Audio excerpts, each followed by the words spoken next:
former and current Rock the Mic champs Michael Jimenez and Quinn Hudson. The Sunday Sports Grill. What happened to that boy? What happened to that boy?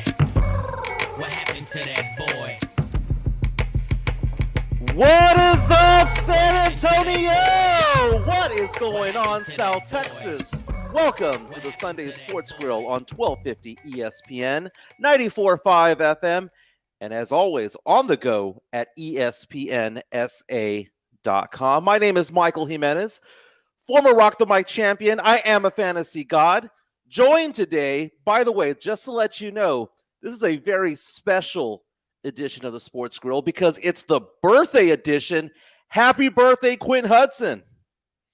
What's up, Mike? What's up, Sports Grill audience? Everybody listening to ESPN SA. Listen, it is a glorious day. I'm blessed to have another birthday to be here, a belated and a continuance of your birthday, which was yesterday. So we are virtually under the same moon, my brother. So how did your birthday go? Before I talk about me, man, how is your birthday going? Because I know how we Pisces do it, man. I know. Oh, we go hard, man. We go hard. And I'm going to let you know, I'm still hurting, man. You know, we talk about James Pledger's show on Saturday, the Saturday morning hangover. Right now, the Sunday morning hangover is what it feels like. And this is from Friday night. Okay, so Friday night, joined up with Pledger, Jason Minix, and a handful of other friends. We went to the Brew Pub and the Angry Elephant over on the north side. Had a great time, man. Had a great time. Woke up at Jason Minix's guest room because we Ubered it over there. And so good times, man. Good times. Yeah. How was your birthday? Man, it's good. You know, but see, I can't, you know, I'm a little bit older. So, you know, in my younger days, I would be in that same place you're in. I'd be in a continuance of misery and joy at the same time. But I'm at a different stage of, like, if I'm using Rocky as a metaphor, I'm no longer out there chasing the chicken, all right? Mickey ain't got me chasing the chicken. This engine can't do that no more. I'm training Tommy Gunn. I'm that Rocky, all right? So I thank you, Brenda, for the birthday shout out. Yeah, I'm that Rocky. I'm in the back. I'm more reserved. I've learned some of the errors of my ways. I'm smarter, not harder. So that's kind of where I am right now. So I sipped a little Crown Apple yesterday. Nice. Today I'll drink a couple of cold ones, you know, and me and my lady, you know, we'll spend the rest of the afternoon. But yeah, man, I can't run it too hot. My engine light will come on too quick, man. It come on too quick. You know, it's funny. I talk about my doctor. I had a meeting with my doctor earlier this week, and he asked the question, how many drinks do you have per month? And it's such a strange question for me to answer because the answer is 10 a month. But so he's like, oh, so you have like 2 a week? And I'm like, no, I have 10 that one time I go out, right? So I go 4 or 5 weeks without drinking, and then I throw down. But I love Uber. I love Lyft. That's the way you do it. Great. Man. That's the way that you make it happen. Have fun. Be safe out there. But it was funny being out there because my birthday being March 13th, and yours is today. Our birthdays were the last weekend last year before everything started shutting down because of COVID. Right. And this weekend was the first weekend I'd actually gone out to a bar.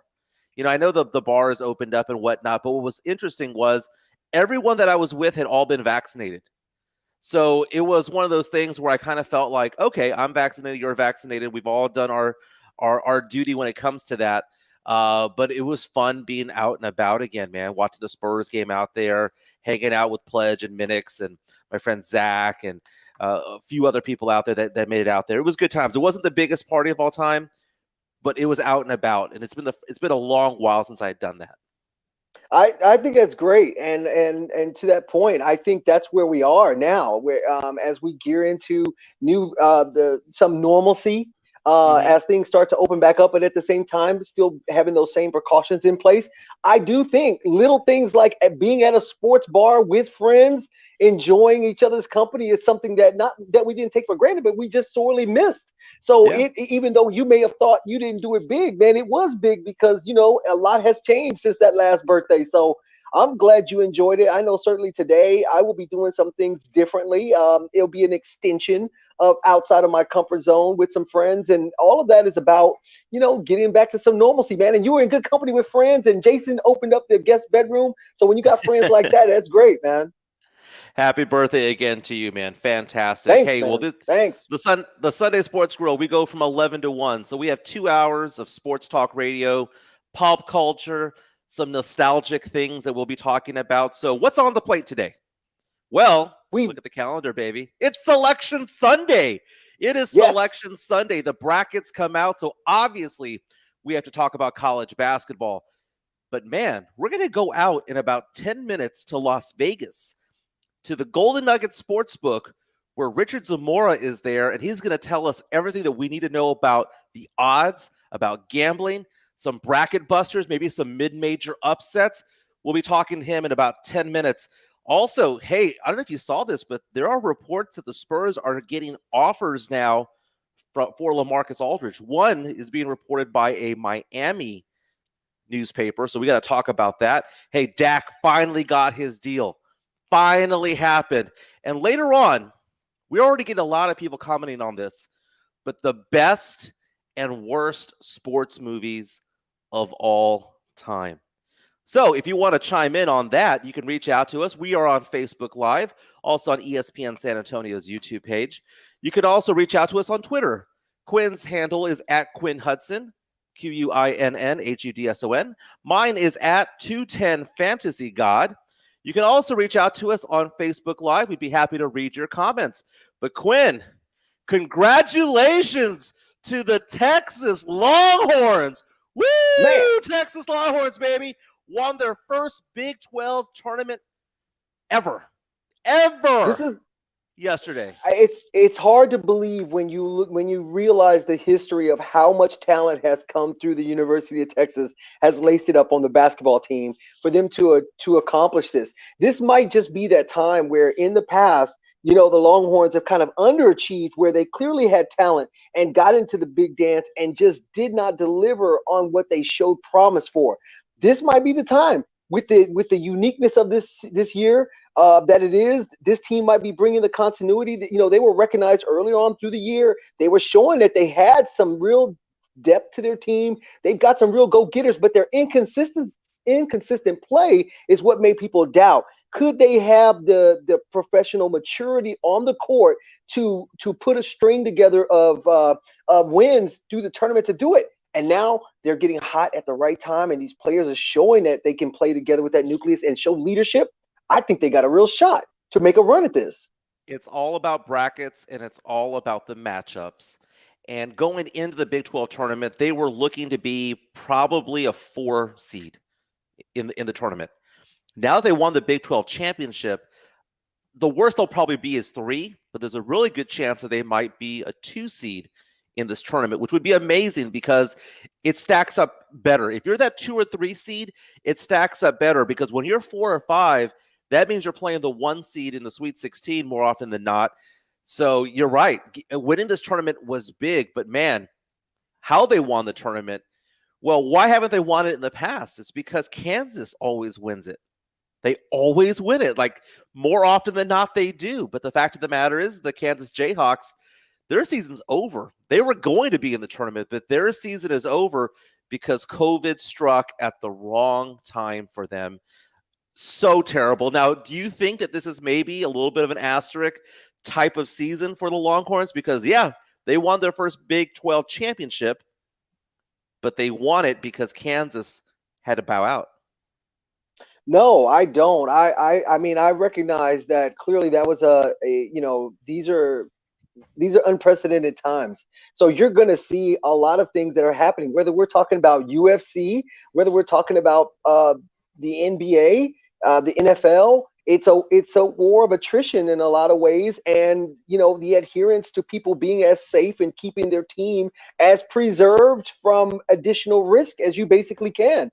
And I don't think we're done with this. I think when the tournament starts, I don't think this is going to be the last. The conference tournaments and the ACC and the Big 12, who saw those obvious teams having to bow out, I think when they get in the bubble, it's going to be the same thing.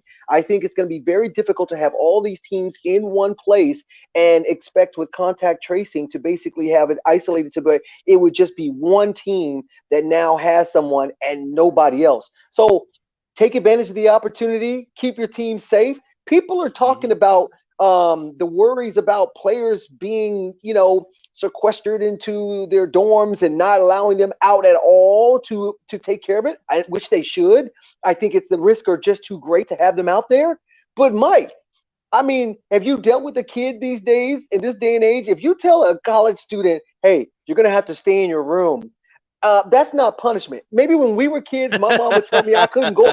Yeah, when my mom would tell me I couldn't go outside for a week, it was devastating. No kickball, no football, no basketball, no riding my dirt bike, right? But now these kids, you're like, wait, I still got my devices. I still got my social media. I still got my gaming, my PlayStation. They'll be good. I think Texas can make a run because of these circumstances this year. Texas beat Oklahoma State 91-86 last night. Man, they beat Cade Cunningham, who is most people believe will be the number one pick in the NBA draft this upcoming season. Cade Cunningham was on fire the second half, but the thing is that he was in foul trouble throughout the game, had to miss half of the first half because of it. He still finished with about 29 points.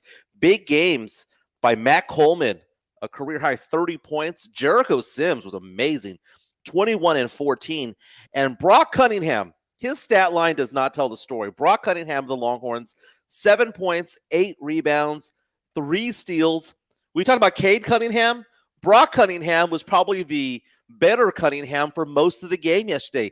The guy is just a gnat out there. I was trying to think who he reminded me of.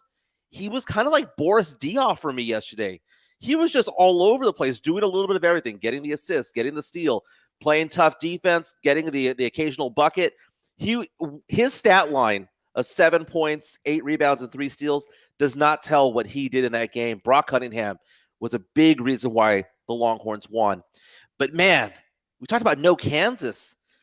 There's probably going to be no Duke and also no Kentucky. So the Blue Bloods are out this year. And this is the time of the year where we talk about, hey, who are the teams on the bubble? You can go on to ESPN's bracketology and things like that. But, man, a lot of bubbles bursted yesterday because some teams won their tournament, their conference tournament, that were not expected to be in the NCAA tournament. And one of them, the Georgetown Hoyas, led by former Hoya great, NBA great Patrick Ewing. Patrick Ewing took a team with a losing record into the tournament. And now they're dancing at the big dance. Quinn, what does it mean for us old guys, baby, to hear Patrick Ewing winning big at Madison Square Garden last night? Man, it just it gives you chills because you go back and think of the old Georgetown Blue and John Thompson, and you think about those guys when they used to have those squads, and they would continue to reload over that span of about 5 or 6 years, where Georgetown was a force. And you always mark them in to be at best get to the Sweet 16, and you were going to have to deal with them. Now all of a sudden you hear them again, even after John Thompson's son was at the helm. Now all of a sudden here comes this team. That's what's so great about it. I get it. Some people are going to talk about who's not in the tournament, and they're going to bring up the fact that Duke and the Blue Bloods, that it's not going to be that, we're not going to be able to pin in who's going to be there when the dust settles. But it's exciting. And if you've been to a Final Four, whether it's a regional or the Final Four actual tournament, the excitement is always the unknown. The crowd always gets behind these upstart teams that get on a roll. And wow, who would have thought this team has a chance to make it? You want to see magic happen. I'm excited. Georgetown didn't just win the tournament yesterday, the Big East. They dominated. They won by over 20 points. What a great game. And I love seeing Patrick Ewing on the bench. This is fantastic because he's bringing the glory back to them. Unranked Georgia Tech won the ACC tournament last night, beating Florida State, their first tournament championship in 28 years. I had to look back. Who was on that roster back in 1993? Travis Best. Man, that's a name, blast from the past kind of name right there. And then was Kenny Anderson on that team? He was not, but I did look up that roster. They did have 4 NBA players on that team. Wow. Okay. Travis Best being the best of the four. Unranked Oregon State won the Pac-12 tournament. They won the Pac-12 tournament yesterday, and then today we have 3 championship games to look at. LSU against Alabama for the SEC title, Ohio State against Illinois for the Big Ten, and Cincinnati against Houston for the AAC title. Man, March Madness is here, baby. We are going to be talking more about March Madness. We are going live in a few minutes after the break. We're going live to Las Vegas to a sports book over there. A local guy here that I consider to be an expert in college basketball will be joining us. Rick's Picks on the Sunday Sports Grill on 1250 ESPN, 94.5 FM, and on the go at ESPNSA.com. Moonshine Patio Bar and Grill serves great cooking with an innovative take on classic American comfort food. For over 10 years now, Chuck and Larry have delighted appetites and presented one of the best Sunday brunches ever at 303 Red River in Austin. Go by and enjoy some corn dog shrimp, cornflake chicken salad, broiled rainbow trout, and all my favorites and more. Moonshine classic American comfort food. And of course, when you see Chuck and Larry, tell them Foss said hello. Moonshine Patio Bar and Grill. America's Diamond offers our 5-year, 60-month financing program every day of the year. You don't have to wait for a sale to get 5-year financing with credit approval, or wait for a sale to get our guaranteed America's Diamond price, because we treat everyone fairly and with respect every day of the year. For almost 40 years, we have designed and created our extraordinary diamond jewelry right here in San Antonio. When you buy at America's Diamond, your money stays in San Antonio. Our whole company is located here and locally owned. Our kids and grandkids go to school here. All 40 of our coworkers live and shop in San Antonio for everything. Through the years, America's Diamond has supported thousands of wonderful charity events in San Antonio. We're the official jeweler of the San Antonio Spurs and of the University of Texas at San Antonio Athletics. See our television program about diamonds and jewelry tonight on ABC KSAT 12 at 12:35 a.m. or see it right now at americasdiamond.com.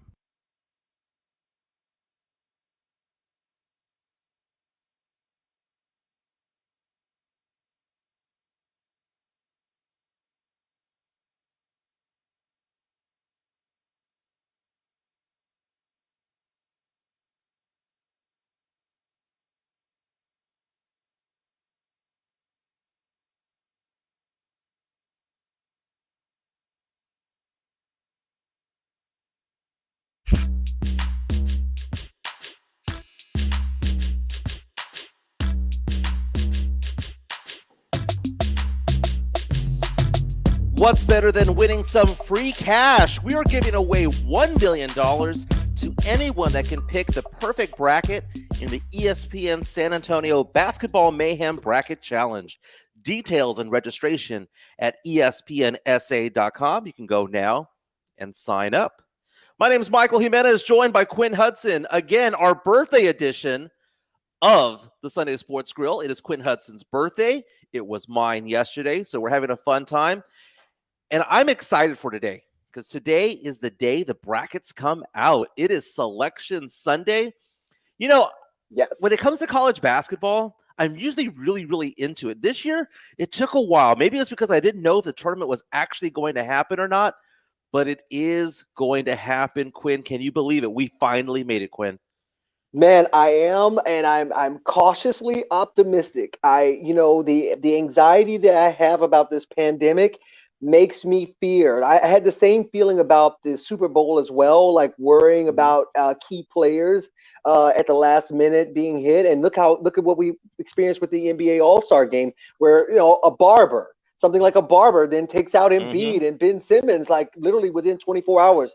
So I'm cautiously optimistic. I just want to see the teams get there and keep people healthy and let the teams play out so the bracket plays out as it should. But you're right. I was slow to it also. I kind of just let the tournament, the men's basketball season kind of play itself out, didn't get caught up in rankings. But now that we're here, man, this week, we got the Snyder Cut with Justice League. I know you're not a big superhero guy, but I know you know about it. We got St. Patrick's Day, and you've got the March Madness kicking off, man. This is the week right here. We're excited. I'm ready for the tournament. This is the week to gamble, man. Super Bowl, March Madness. That is when people like to gamble, not just the ones who like to regularly do it, but those who are just recreational about it. They just want to have some action, fill out a bracket or something like that. And for that, we have a special guest. It's a good buddy of mine named Richard Zamora, Rick's Picks. He is live right now in Las Vegas at the Golden Nugget Sportsbook. The reason why I have Rick on with us today is because it's March Madness, and there is no one that I know that watches any more college basketball than this guy, injected into his veins. Rick, are you there? Yes, good morning to you guys. Hey, man, so Good I morning. Thanks for understand. having me on. Hey, man, I understand you checked into the Golden Nugget, and you got upgraded early, baby. Yes, they didn't have any rooms available from what I got, and they gave me a comp room for a suite. So You're already up, baby. that's a good way to start off. I feel like I'm a house money already. Playing with house money. So, Rick, man, one of the things I wanted to talk to you about is right now we don't know what the brackets are, but what we do know are the futures. So, what are the Vegas odds right now on who's going to win the tournament? Well, you got your favorites, Gonzaga and Baylor. Gonzaga is right now is 2-1, and Baylor is 3-1, which they have plus 330 on Baylor right now. Those are your two top favorites for the tournament so far. Those two teams right there, man. For most of this year, we've been talking about how those are the two teams that people thought had the best chance of winning. Gonzaga, undefeated, trying to become the first team since 1976. The Indiana Hoosiers to finish the season undefeated. And then you have Baylor, who was looking unbeatable for like 3 months until they ran into Cade Cunningham in Oklahoma State the other day. So that's pretty interesting. What about the Longhorns? What are the Longhorns going off at right now? Texas is going off at 25-1 to win the tournament. Quinn, 25-1. You lay $100 down. They draw a 2 seed. They take it all. 25-1. $100 bet gets you $2,500 in profit. Hey, listen. Hey, people better be careful, man. Some people's stimulus money hit this weekend, man. They're gonna be out here they're gonna be trying to make the bets, man, right now. Rick, I got a question for you. This is Quinn, ESPN SA. Thanks for coming on the show today on Sports Grill. I'm not a big bettor, but usually I bet around the Kentucky Derby. Of course, I bet during the Super Bowl, and I usually do things like prop bets. For like the NCAA tournament, are there certain kind of bets? Is it just about favorites and who makes the Sweet 16? Or are there bets within bets during this time? Oh, there's all types of different bets that they have. They will start having bets tomorrow. There's all types of different types of bets. Like, for example, there's first half bets. There's even in-game wagering is really, really hot right now. A lot of people are doing it because of the mobile apps. That's the thing right now. That's probably the hottest thing is in-game wagering, where even if you don't have a bet before the game, you could always go on your app and make an in-game bet. And that's absolutely crazy, man, because I've gone to Vegas with Rick before several times.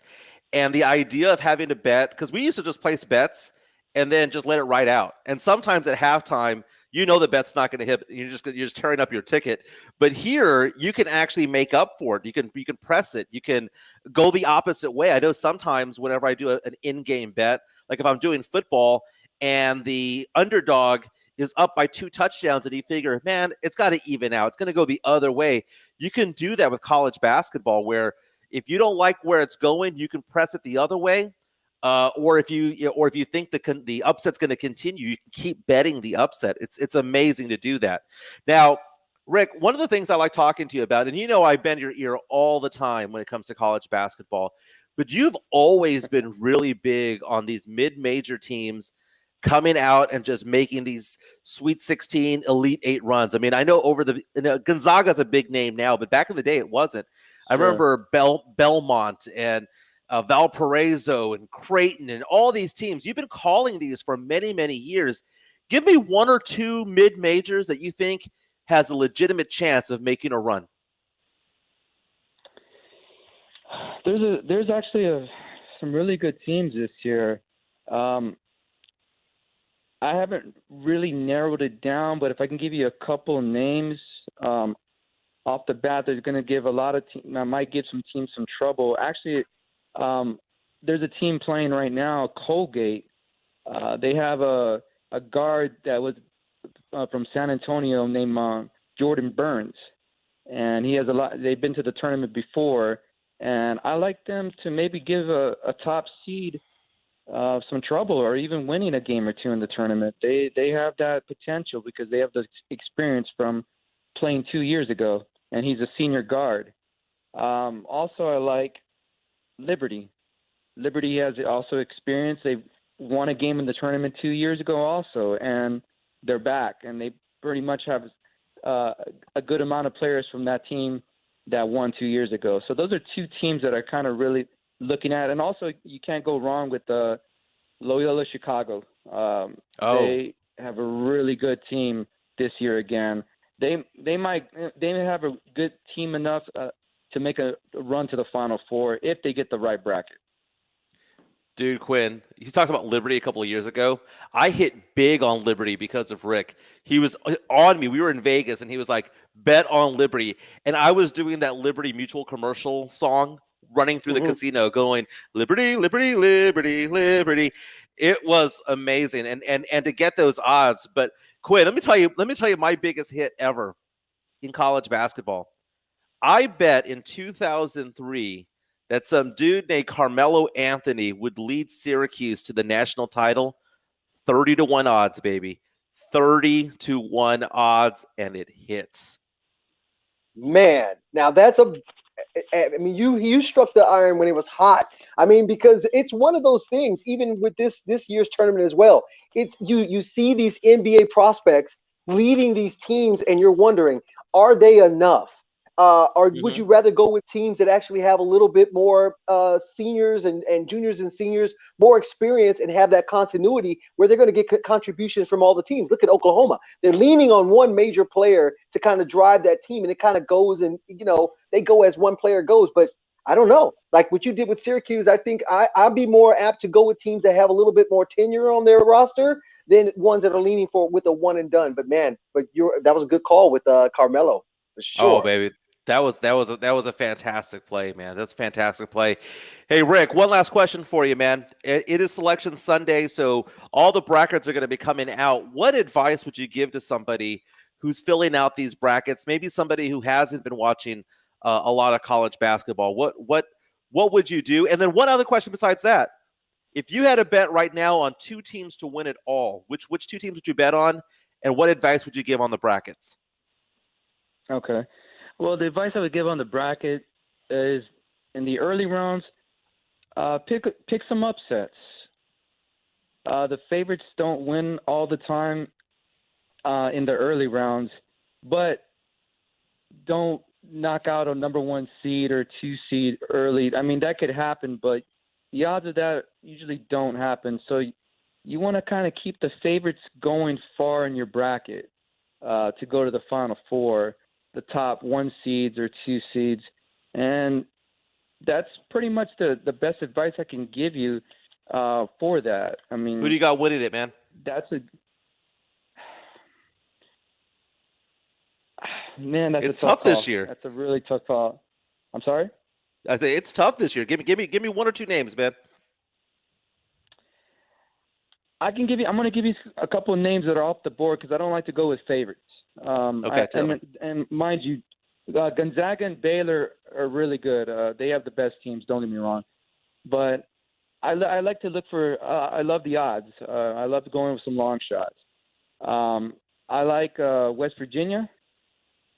And I'm also maybe Texas, too. That's another team that kind of got my eye on a little bit. I like those picks, man. Long shot. Give me another one. Oh, yeah. You said you have another long shot? Yeah, nobody's talking about this team, but they can make some noise. USC.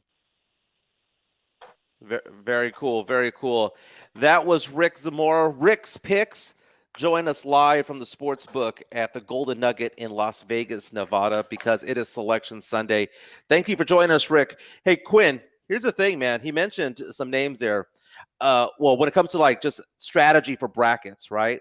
The strategy for brackets is he's right in the sense that the 1, 2s, and 3 seeds typically make it to the Elite 8. It's the fun to get to that spot, though, because they start falling. Some of these top seeds start falling. So it's not all chalk, right? It's not all favorites all the way through. Right. But the cream rises to the top towards the end, okay? Right. But what I think is interesting, Quinn, is that normally when we talk about 2s and 3 seeds, we're talking about the Kentuckys of the world. We're talking about Dukes. We're talking about these blue bloods, Kansas, and teams like that. Right now, the 2 seeds are looking to be teams like Houston, like Illinois, Iowa. These are teams that are typically, the 5, 6, 7, 8, 9 seed, but this year had good years. Is it weird this year that you think that maybe, or do you think that maybe more upsets might take place simply because these teams don't have that experience? I do. I do think this is going to be a very unpredictable tournament that we've seen in some time. You got to remember, we didn't have a tournament last year. So even for players who might be sophomores and juniors, didn't have the luxury of having that become a little bit more battle tested from the tournament last year to build off of. So for a lot of these players who've even been on the teams for 2 years, this might be their first real trip to the tournament. They might have been in the NIT the year before that. So I see a lot of unpredictability. I see the person who wins the bracket challenge probably going to be someone that doesn't watch any college basketball. It's going to be someone that's just following teams and just going with the flow and letting it go, because I don't think you can chalk it all the way through. I don't even think to the Sweet 16 is going to tell that story. So this is a time where you really have to look at the story within the story, who got hot, how they were playing in their conference tournament, who didn't they play, how they matched up against top opponents, and go from there. Yeah, the last we saw Gonzaga, they were struggling against BYU. They're undefeated, yes, but BYU had their number. BYU was up double digits in the second half and then just ran out of gas. And Jalen Suggs just had a huge game for Gonzaga to pull out that win. But every team is beatable. We were thinking that Michigan was unbeatable, but they've lost 3 times in the last 2 weeks. We were thinking Baylor was unbeatable, and Oklahoma State just ran them out of the gym. And it's any team could win this year. And it's funny because he mentions Texas. Rick was talking about Texas being 25-1 odds. Dude, that is the Big 12 champion right there. That is tasty. 25-1 odds. Dude, give me some of that, man. I want in. He mentioned West Virginia. That defense that they do where they just go, the length of the court, just trapping people. It freaks people out, man. It freaks certain teams out. It's going to be so much fun. I cannot believe it is Selection Sunday. Hey, when we come back, grill it or chill it topics. Tom Brady signed again? An extension? Tom Brady. How long is this guy gonna play? We're going to be talking about that. We'll also be discussing the best and worst sports movies of all time. And a little bit later, a trade offer for LaMarcus Aldridge. We'll tell you about that report a little bit later on the Sunday Sports Grill on 1250 ESPN, 94.5 FM, and on the go at ESPNSA.com. San Antonio has 2 Hop Dottie locations. Hi, I'm Steve Foster. One at the Rim and the new location at the Vineyard, 1301 North Loop, 1604 West. And the initial San Antonio location at 17623 Lockintar Parkway, Suite 101 at the Rim. Different and delicious burgers with fresh and all-natural ingredients. Hop Dottie also has handcrafted milkshakes and hand-cut Kennebuck fries. So get to a Hop Dottie in San Antonio. When burger is life, life is awesome. Have you wanted to speak a new language but thought it'd be too difficult or take too much time? Then try Babbel. Whether you want to learn Spanish for future travel plans, French to connect with extended family, or maybe German to land a new job, Babbel works because it's built around real life. It teaches you everyday practical conversations that you'll actually use. All you need is 15 minutes a day, and you'll be on your way to confidently speaking a new language in just a few weeks. Babbel is designed by real language experts using a modern, conversation-based technique that makes learning fun, engaging, and best of all, memorable. It starts by teaching you words and phrases. Then sentences gradually get more complex. Soon you're practicing short conversations about real-life topics. And with 14 languages to choose from and lesson topics like travel, business, relationships, and more, you'll be sure to learn what matters most to you. Babbel, Language for life. Learn a new language with ease. Go to Babbel.com to try for free. That's BABBEL.com. Babbel.com. Now's the time to get a great deal on Kubota construction equipment, featuring durable Kubota engines, more comfort, more productivity, more get it done right. The Kubota construction lineup shows up ready to work every day. Right now, bring home select Kubota equipment for 0 down, 0% APR for up to 60 months or save up to $11,000. Now through March 31st, 2021. See us or go to KubotaUSA.com for more details. From the Gulf of Mexico to the hill country of Texas, Ewald Kubota is your Kubota dealer.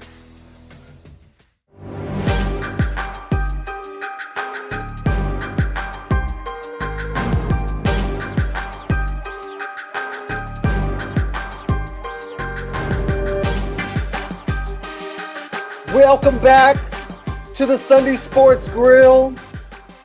Hoops and Hype, the Post Up, Brandon Medina, Jack Thompson, a basketball anthology. Everything hoops from NBA to the G League to the college hoops, and the culture of basketball has sparked to the clothes, to the kicks, to the movies, to the gaming for the discerning fan. The Post Up, Fridays at 7 after the Blitz. Mike Jimenez here with me. I'm Quinn Hudson on ESPN SA here on the Sunday birthday edition.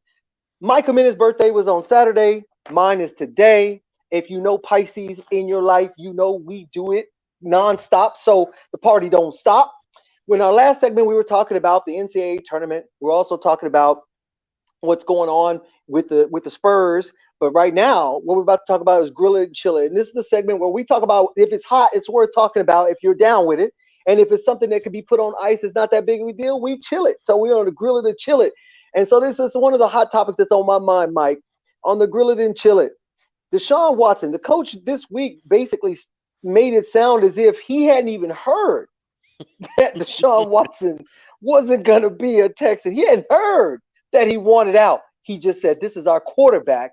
And there's still talk from other teams that are trying to woo him. We know Deshaun Watson's not happy with ownership, how they've handled him with their coaching selection, getting rid of their number one receiver, really just made a mess of him at the prime of his career when he should have more talent around him. Grill it or chill it. Will Deshaun Watson be in a Houston Texans uniform this upcoming season? Chill it. It's not going to happen. The NFL draft is in less than 7 weeks, right? So we're about 6.5 weeks from the NFL draft. Expect to see some movement going on because, man, here not only do the Texans have a quarterback who's angry, upset about the direction of the team, not only do they have a coach that he did not want, not only is there a GM in place who seems intent on just blowing up the team, but they also have no first-round draft pick this year. They have no second-round draft pick this year. They have to make the move because they have no future, and the only chip they have to play is Deshaun Watson. And I don't want them to get rid of him, but at this point, they've done so much damage to themselves during the Bill O'Brien years. All the bad decisions they made along the way, Hopkins being gone, trading for running backs who had only one leg on them. I mean, it's been a disaster. Chill it. Deshaun Watson will not play for the Houston Texans ever again. Man, and this is the part where the Houston Texans have to become realist about their situation. If they're looking to rebuild, then they should just embrace the reality that they've lost this opportunity with Deshaun Watson and make the most of it and have what they can get in return for him. Much like with Jared Goff in the situation, make the best of this of a bad situation and rebuild completely. You've got Fuller, who's now a free agent. So as the talent continues to dwindle, JJ, Watt's gone. So at this point, what are you really trying to salvage at this point? You can't anticipate being a playoff team this upcoming season. And to me, you should make this move. But I think they're somewhat in denial, or somehow they've got this inkling to think that they can still calm him. But I don't think that's going to happen. I think to your point, it's definitely a chill it. I don't see it either. Hey, let's talk about another quarterback, Tom Brady, Super Bowl champion Tom Brady. Where have we heard that before? He signed an extension with the Tampa Bay Buccaneers, a 4-year extension. Now, there are some people who are saying that this is all about salary cap math and this, that, and the other. But the more I think about it, I'm thinking to myself, this guy might actually play it out. He is 43 years old. Grill it or chill it, Quinn. He will play until he's 47. I've learned my lesson with this past Super Bowl. I just can't count out Tom Brady. I don't think there's anything now at this point where anything is logical, right? We got to stop saying Father Time is undefeated. Father Time at least has a draw. Father Time has a draw. On the record right now. Father Time has never gone up against TB12, baby. I agree, and right, and plausibly, it does make sense that you would think Tampa Bay is basically doing some back of the napkin math so that they don't take these salary cap hits while he's still on contract. But realistically, the way that Tom Brady plays, it's not like he's got to stop running the ball. He's got to stop taking these unnecessary hits. He done that 10 years ago. He stopped doing that. As long as they have a secure offensive line, and he's gonna do the pre-snap reads, make the smart throw, and you surround him with this talent with a very aggressive passing game and a solid running game behind it. I think he can play for the next 4 years. This isn't Tim Duncan coming off the bench.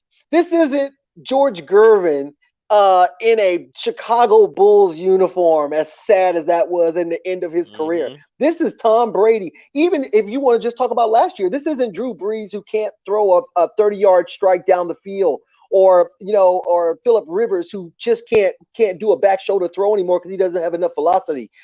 Tom Brady's still making all the throws that he needs to make with the talent and the players who can go get it. I think he actually can play for 4 years. I think we're going to see him smash all records, and he's just going to be there, and he's here to stay. One of his biggest weapons, Chris Godwin, the Tampa Bay Buccaneers announced this week that they are going to franchise tag him.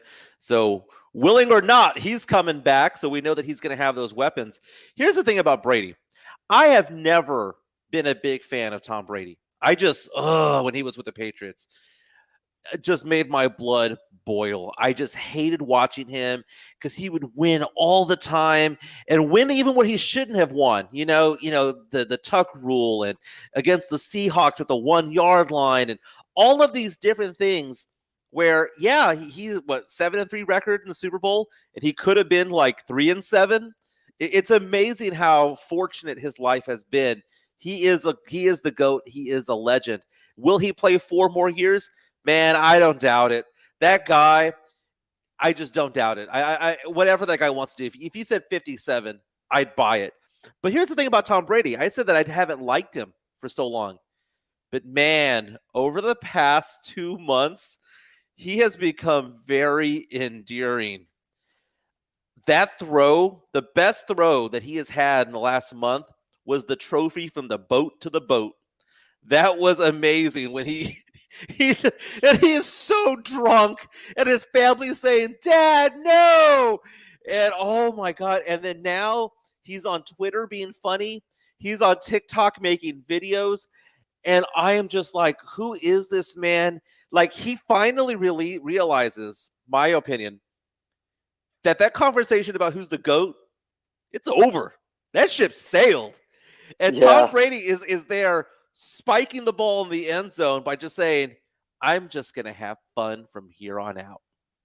It's so funny you say that because it reminds me of 2 other iconic sports figures, Jimmy Connors and Mark Mcguire. If you remember, early on in their careers, they were kind of surly competitors. They weren't really fun interviews. They were just competitors, and they did what they did and let their work speak for themselves. Then later in their careers, Jimmy Connors all of a sudden became this Renaissance guy on the court. He's gesturing to the crowd, and he goes from Jimmy Connors of old, mean and nasty competitor to Jim Carrey in The Mask. He's like, like, who is this guy? And now, Mark Mcguire all of a sudden got into it with Sosa, and now they're chest bumping and doing all the gestures, and now he's this becomes this pro wrestling type character where he goes from heel to hero. It's funny to watch it, but it is great. I mean, Tom Brady absolutely is more likable now than the Belichickian earlier Tom Brady. Don't ask me questions. Just my work speaks for itself, and I've been undervalued my whole career. All right, baby. Do we have another topic? We got another one? Well, let's do one real quick. I want to know, grill it or chill it, with Dak now being signed, Do you see Zeke Elliott as a key component for the success of the Dallas Cowboys? I'm going to chill that. I think Zeke is on the downturn, man. You look at his stats the last 4 or 5 years, going from averaging 100 yards a game down to 90, down to 80, now down to the mid 70s. He's on the downswing. Pollard is going to be the guy that's going to be taking over that offensive, those running back roles a little bit more this year. I'm not going to say that he's going to take it over this year, but I'd say by 2 seasons from now, Pollard will be the RB1. And I have to go with you, chill it on that as well. I agree. I think that they're going to have to make some they're talking about restructuring some contracts. I don't know if Zeke's going to want to do that. And the Cowboys going to have to make some real decisions because he is not the bell cow running back, but he's definitely getting paid like the bell cow. So he's definitely getting paid like it. So look, we got a lot to talk about when we go to the next segment. We're going to talk about the greatest sports movies and the worst sports movies when we return. You're listening to the Sports Grill on Sunday, ESPN SA, 1250 AM, 94 FM, San Antonio. We'll be back. Liberty Mutual Insurance Company presents. And Doug. Breathe out and repeat after me. Liberty Mutual customizes your car insurance so you only pay for what you need. Liberty Mutual customizes your car insurance so you only pay for what you need. Your bird is eating my candles. Your bird is eating my candles. No, seriously, he's making a mess. No, seriously, he's... Liberty, liberty, liberty, liberty. Get a customized quote at libertymutual.com. If I'm not commuting anymore, where do I really want to live? While you handle life's questions, Merrill Guided Investing helps you manage your portfolio and invest for your next move with the option to work with an advisor at a low cost and minimum. Merrill, a Bank of America company. Visit merrilledge.com/investing goals to get started today. Investing involves risk. Merrill Lynch, Pierce, Fenner & Smith Incorporated, both a registered broker-dealer and investment advisor, member SIPC. Investment products are not FDIC insured or not bank guaranteed and may lose value. America's Diamond offers our 5-year, 60-month financing program every day of the year. You don't have to wait for a sale to get 5-year financing with credit approval, or wait for a sale to get our guaranteed America's Diamond price, because we treat everyone fairly and with respect every day of the year. For almost 40 years, we have designed and created our extraordinary diamond jewelry right here in San Antonio. When you buy at America's Diamond, your money stays in San Antonio. Our whole company is located here and locally owned. Our kids and grandkids go to school here. All 40 of our coworkers live and shop in San Antonio for everything. Through the years, America's Diamond has supported thousands of wonderful charity events in San Antonio. We're the official jeweler of the San Antonio Spurs and of the University of Texas at San Antonio Athletics. See our television program about diamonds and jewelry tonight on ABC KSAT 12 at 12:35 a.m. or see it right now at americasdiamond.com.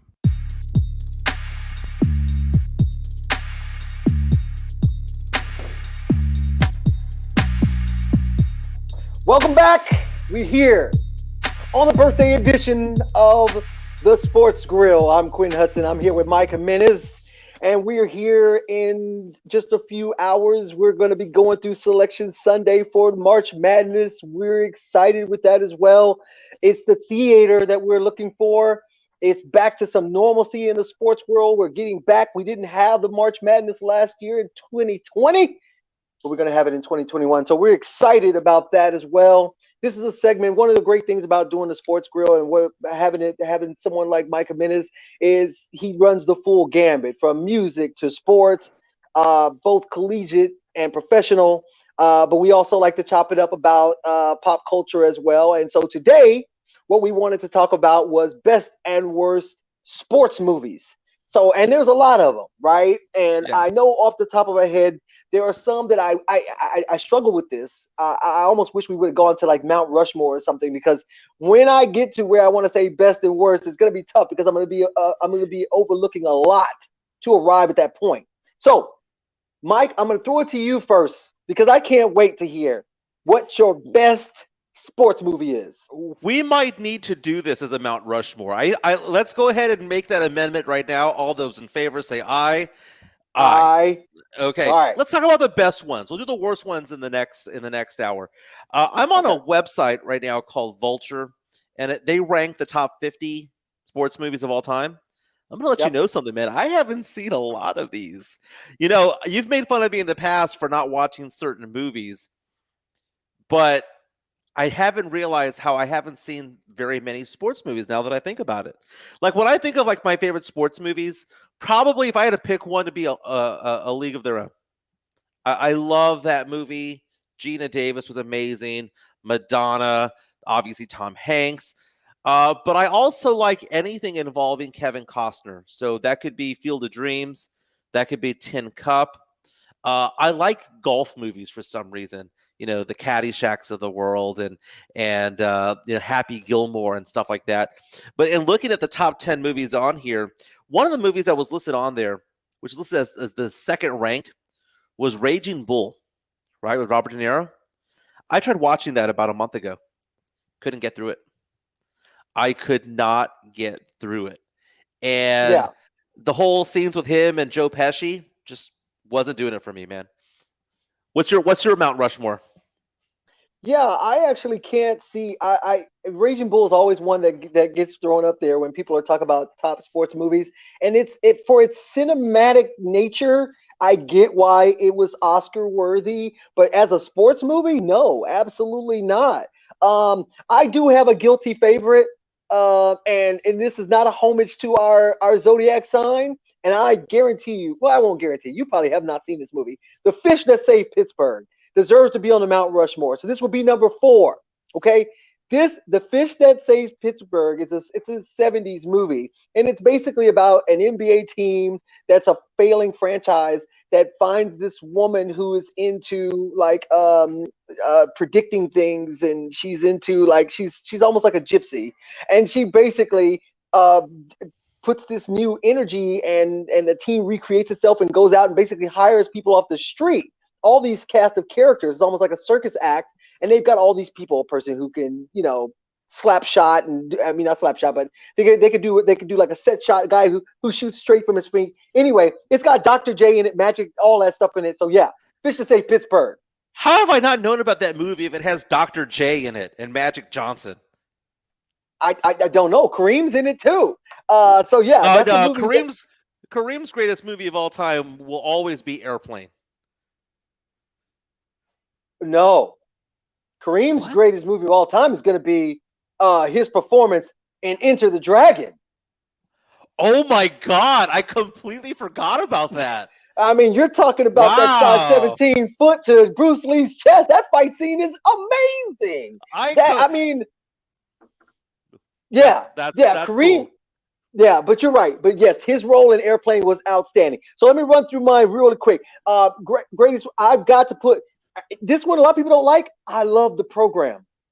I love the program. I liked the nature, the griminess of college and trying to push athletes through to keep them on the field. It had the whole drug aspect in it. My number 3.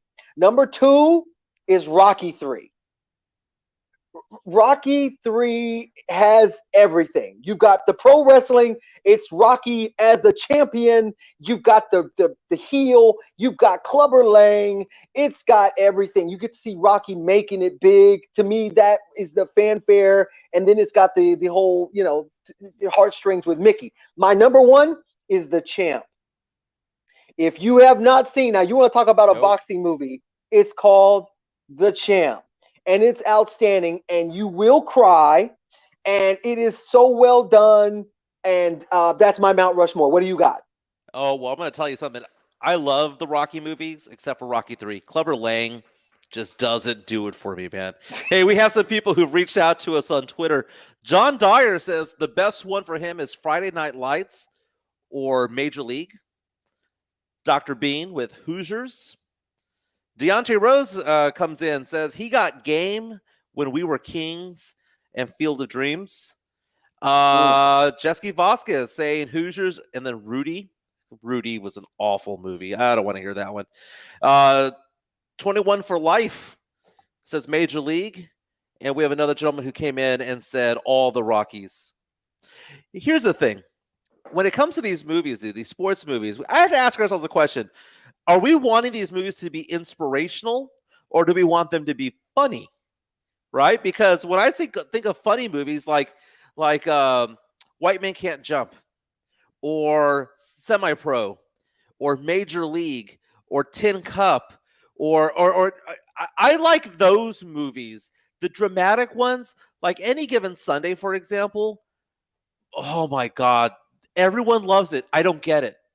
I don't get that whole slow motion scene towards the end of the game where and I've seen different TV shows and movies have mimicked it later on, where he's going to score from the 3 to the 2 and he's about to dive in, and all of a sudden there's a flashback scene of when he was a child and people in the stands. Oh my God, I hate all of that. So you didn't like The Longest Yard? Because it sounded like you were describing The Longest Yard. Well, I bet you Any Given Sunday probably paid homage to The Longest Yard as well. But there's a lot of sports movies that do that type of shtick, and I can't stand it. I think Major League is outstanding. I think that's the perfect brand of some baseball purity. Like it's kind of being a caricature of the passion of sports, of baseball. At the same time, you've got the great humor and the great cast. I love that as well. He Got Game is great too. And beyond the acting and the comedy of Major League, Charlie Sheen could throw it about 88 miles an hour back then, man. He was an athlete. He could play. Pedro Serrano, one of the greatest characters of all time. That's Haysworth. What's his name again? He was on all the Allstate commercials now. Yes. He was fantastic in that movie. Corbin Burnson. Major League is one of those movies I could watch all the time. Man, I was in the hospital 2 weeks ago, and I couldn't go anywhere for 3 days. University Hospital had a selection of movies. Moneyball was in there. And I don't know if you've seen Moneyball. I've actually read that book. Moneyball was a pretty good movie, man. You know, Jonah Hill and Brad Pitt. So that was fantastic. We have one more hour of the Sunday Sports Grill to come. When we come back, a trade offer has been made for LaMarcus Aldridge. What do you think about it? We'll be talking more about Dak's big deal. This is the Sunday Sports Grill on 1250 ESPN, 94.5 FM, and on ESPNSA.com.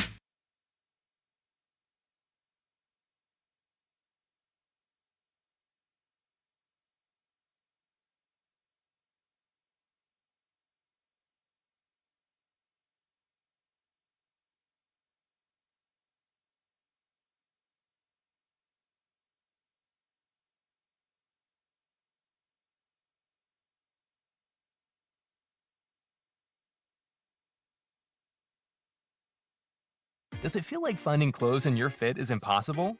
Tired of feeling overwhelmed with options that just aren't right? Let the experts at Stitch Fix do the shopping for you. At Stitch Fix, we make sure each piece is hand-selected for your life. So whether you're staying home or on the go, Stitch Fix has the answer for what to wear. We make it easy to find what works for you. Signing up takes just a few minutes, and styles are delivered directly to your door. Get started today at StitchFix.com. Stitch Fix, your style delivered. Each night, thousands of kids in America are sent to bed without dinner, not because they did anything wrong, but because many families don't have enough money to pay the bills and buy food. The simple fact is, 1 in 5 kids in America faces hunger. You can help by calling 1-800-FEED-KIDS or by visiting feedingchildrenbetter.org. Hunger, a choice no one should have to make. A public service message brought to you by America's Second Harvest, Feeding Children Better, and the Ad Council. This is the story of Daniel, who was born 2 months early. He weighed 1 pound 7 ounces. His lungs weren't ready. His heart wasn't ready. His brain wasn't ready. At the hospital, the nurses said Daniel was a fighter, and they would do all they could to help him. The doctor said even with the best care, Daniel may never walk. He may never see. He may never learn. Daniel's parents spent night after night at the hospital, watching his every breath, holding his tiny hands, and looking for signs that he was growing stronger. At home, his parents looked around Daniel's empty nursery, at the quiet toys and the still rocker, and they hoped that one day they could sit in that rocking chair and tell this story to their very healthy son. Daniel's is just one of the more than 500,000 stories of babies born prematurely last year, but there's hope for a happy ending. The March of Dimes is funding the research and programs to stop premature birth. You can help bring more babies home healthy. Learn how at marchofdimes.com. Working together for stronger, healthier babies. What are the thoughts on this Spurs team? While a lot of focus has been on the young guys, it's the vets that have really been leading the way. Absolutely.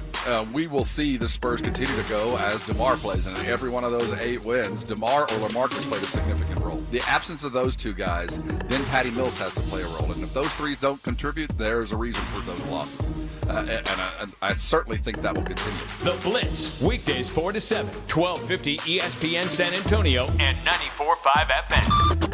Your home for everything Cowboys. Touchdown, Cowboys! 1250 ESPN San Antonio and 94.5 FM. KZDC San Antonio.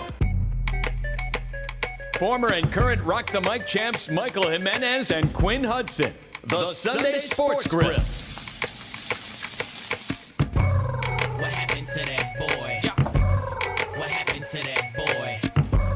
What happened to that boy? What is up, San Antonio? Welcome back, South Texas. Hour number 2 of the Sunday Sports Grill on 1250 ESPN, 94.5 FM, and on the go at ESPNSA.com. We've had a fun show so far. This is our birthday edition. It is Quinn Hudson's birthday. My birthday was yesterday, so we're having a fun time. It is Selection Sunday, so it's a good day, man. It's a fantastic day. Quinn, Spurs are back in action, baby. The Spurs are back in action tonight against the Philadelphia 76ers, who are currently the top seed in the East. It's an early tip-off, 5:30. The Sixers have won 4 in a row. The Spurs are coming in 19-15. They beat up on the Orlando Magic Friday night, 104-77. Big games by DeJounte, Derek White, Rudy Gay. Interesting game today, Quinn. The best player for the Sixers and the best player for the Spurs are both out. Joel Embiid is out with a knee injury. DeMar DeRozan is out because he was out attending his father's funeral services, and he's out for a second game. Quinn, do the Spurs have a shot tonight? No, they don't.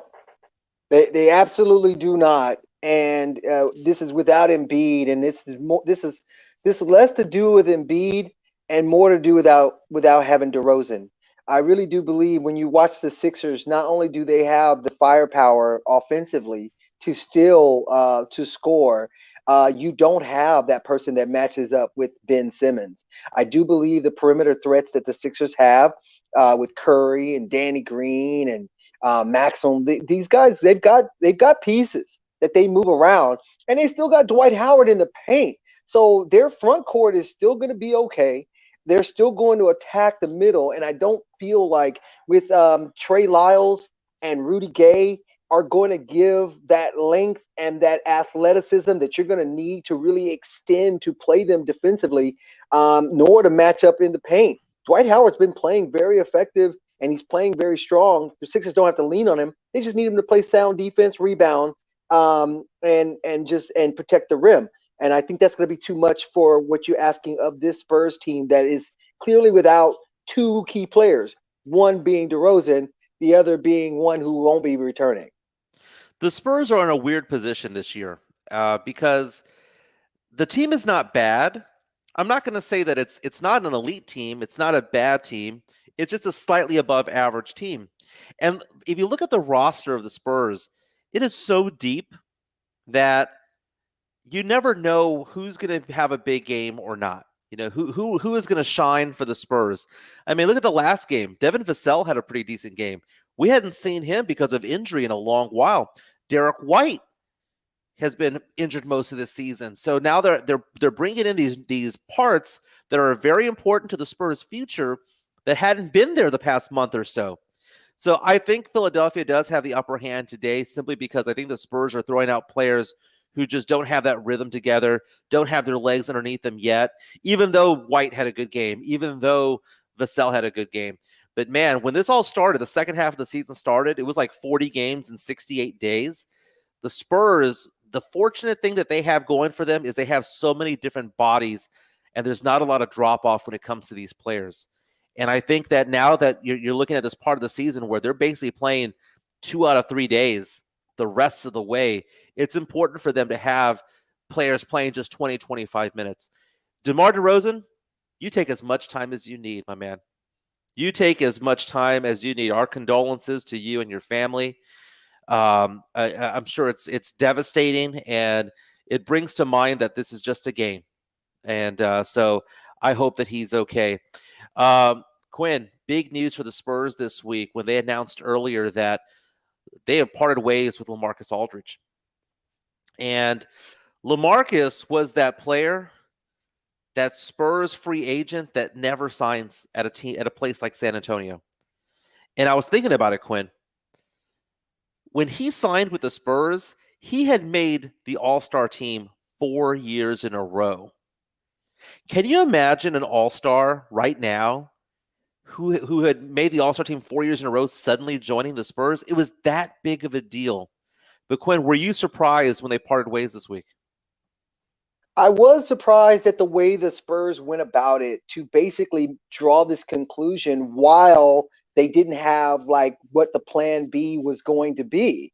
I felt after last year, after the bubble, I felt like the Spurs and their young talented core and with DeRozan demonstrated they showed us what life looks like without LaMarcus Aldridge. They competed in the bubble. They had a lot more continuity. It didn't get mucked up in the paint with a big that really didn't want to be a post-up player, but really wasn't a perimeter threat. He wasn't a stretch big. So to me, I felt like the Spurs should have made this move early on. They're in a dangerous place right now. Every team in the league right now knows the Spurs are not bringing LaMarcus back. They could essentially put him in a situation that Detroit was in with Blake Griffin, where the Spurs end up buying him out of his contract and they get nothing for him if they don't feel like they get enough in return, which will be terrible. I think the Spurs do need to make a move and plug into those. And to your point, they are deep in these positions. And I get it. We want to keep all of them. We want to keep Keldon Johnson. We want to keep Lonnie Walker. We want to keep Derek White. We certainly want to keep DeJounte Murray. But at some point, you've got to figure out, who do you want to be as this team? Who's going to be the people that we rely on every game? And then bring in a piece of some veterans around them that fill in those voids and run with it. You just can't have 6 okay players and not have an elite and some designated players that you know you can call on off the bench. Bertans was a shooter. Whether it was Red Rocket, it didn't matter who the Spurs. We knew when they came off the bench, Spurs know what the roles of the players are. Right now, we don't know from game in, game out. They need to make that move. And it's weird because the Spurs are finally playing their young guys, right? But they're also held back because when they are playing them, they're playing them 12 to 24 minutes. These guys are 19, 20, 21, 22 years old. They belong on the court 30-plus minutes, okay? Agreed. And it's got to be so wonderful to join the Spurs with their coaching staff, but also so concerning and so upsetting sometimes that they don't get the run that they could get elsewhere. I mean, I was looking up the stats. Luka Samanic for the Spurs, who is showing signs of improvement. You know, out of all the players drafted in 2019, he has played the fewest games out of all the players drafted in the first round. And when it came to Keldon Johnson, he has played the 6th fewest games. So at some point, I just want to see the horses run, man. And every time I look out there and I see Rudy Gay, who is a great professional and still has a lot in the tank, when I see Patty Mills playing 30-plus minutes like he did a couple of games ago, it upsets me, man. It's like, come on, man. Why? These guys are not even a contractor for next season. Why are they out there? Let's give the new guys a little bit more run. I'm glad that Devin Vassell had that 18 minutes the other day. I'm glad that Luka's playing a little bit and Trey Jones is playing a little bit. But at some point, like you said, are we really going to make a run this year? Probably not, right? So let's take a look at who the Spurs are being offered. Now, according to Hoops Hype, there's a report saying that from league sources telling Hoops Hype that Miami has offered Avery Bradley, Mo Harkless, and Myers Leonard for LaMarcus Aldridge and potentially a draft pick. So basically a poo-poo platter of players for LaMarcus Aldridge's services. Hoops Hype is also reporting that the second team that's probably in the mix right now is going to be the Boston Celtics.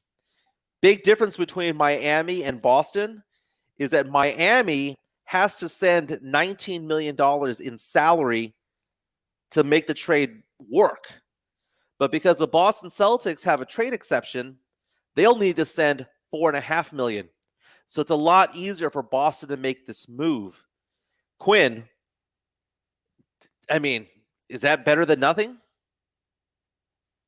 No, it's not. While I do like Avery Bradley because he's an on-ball defender, so it gives you another piece. But again, do we need more pieces? Do we need more pieces? And he's he's a veteran guard that I think is if you're trying to make a run, you add depth to your roster. But I don't know. I'm trying to think. Without LaMarcus, what are we adding? Harkless doesn't. I don't know if Harkless comes and takes anyone's position on the Spurs team, and if he does, wouldn't that be like having Rudy Gay? I don't really. Yeah, I don't really know. Are you just trading the trade or not? Like, to me, send LaMarcus Aldridge. I know you probably want to do something right by him to send him to a playoff contending team to give him a chance to win, but I think the Spurs have to be a little bit selfish right now. At this point, we've gotten what we got from LaMarcus Aldridge. We didn't get, you're right. He, at the pinnacle of his career, he chose the Spurs. Mm-hmm. But, look, DeRozan didn't ask to come to San Antonio. And he came to San Antonio, and he's been the consummate professional. So LaMarcus, wherever he ends up from this next move, needs to be to benefit the Spurs. And I don't think the Miami or the Boston move, what they're going to give us in return, is going to help the Spurs. They're in the 7th spot. It's too close of a race. Don't look now. My Mavericks are right on their heels.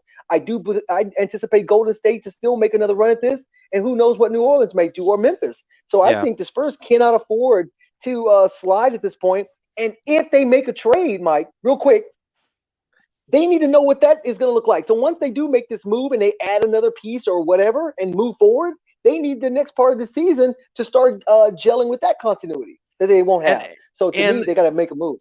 Those 3 players that the Heat reportedly dangled to the Spurs all have something in common. They're all expiring contracts.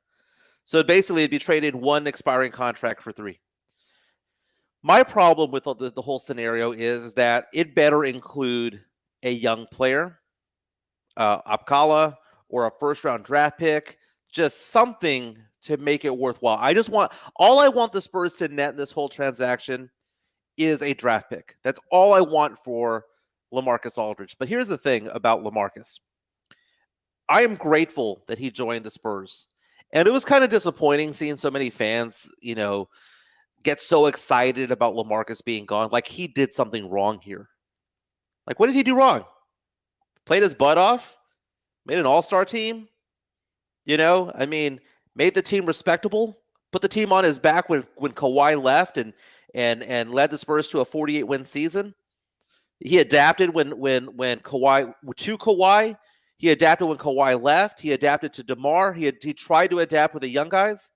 The guy has been a professional, and at no point did he publicly diss the Spurs.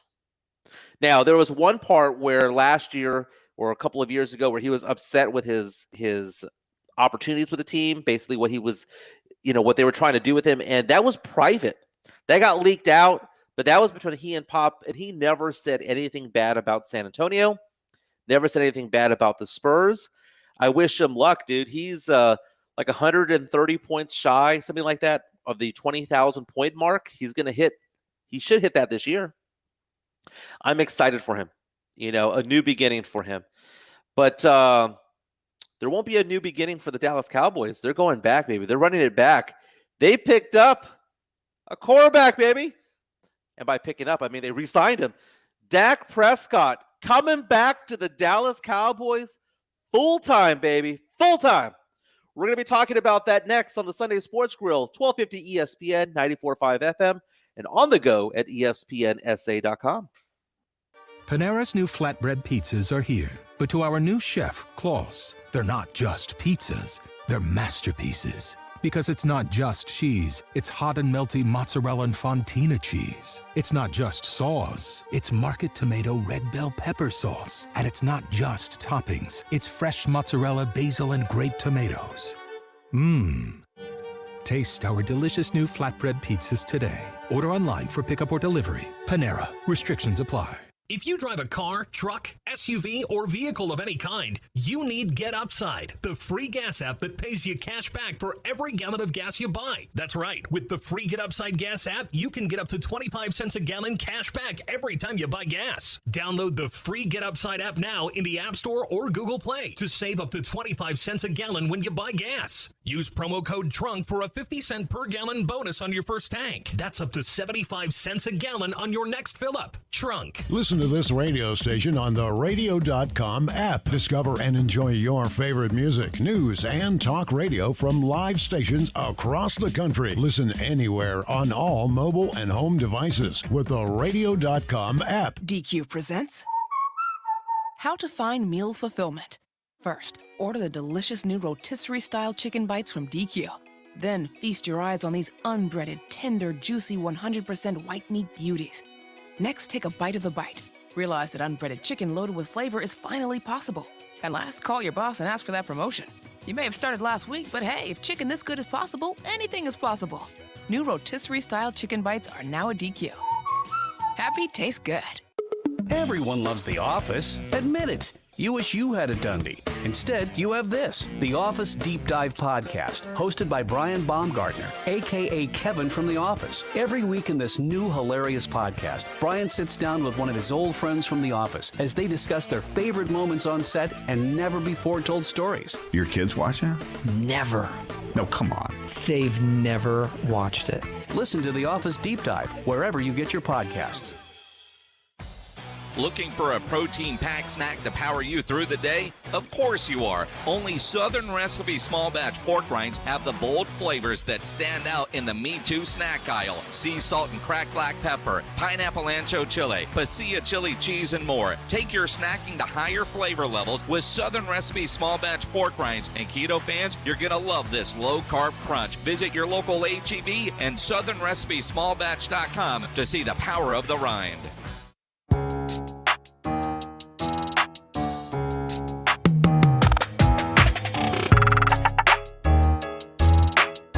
Join the Blitz Thursdays at 6 p.m. We're grilling with the Blitz. Submit your recipes and pictures at espnsa.com under the Win tab. Every week is a chance to win a new $50 gift card to Tri-County Meat Market.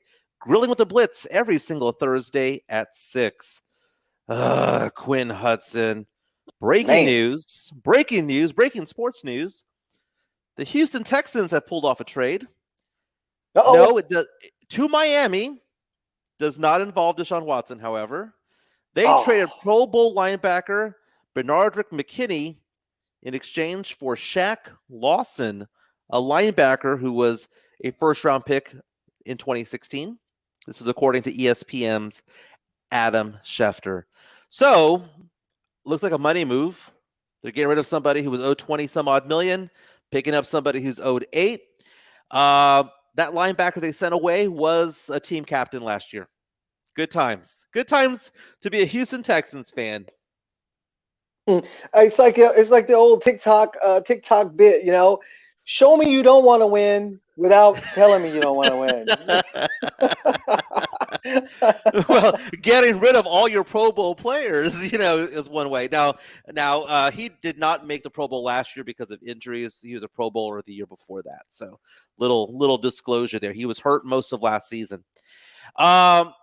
Speaking of being hurt last season, there's a quarterback in Dallas, in Big D, out in Frisco, named Dak Prescott, right? Dakota, baby. Yep. He finally got his deal, man. Finally got his deal. Amazing. Oh, I got it. Okay. Wow. 4-year deal. $40 million a year is what it's going to add up to be. Quinn Hudson, what did you think? You are a Cowboy fan. You take the stage right now. Tell me, when you heard that Dak Prescott got signed to a 4-year deal and that you have your franchise quarterback, what were your thoughts? My first thought was I was excited just for the mere fact that they got the deal done, right? I wanted the Joneses to get off the pot.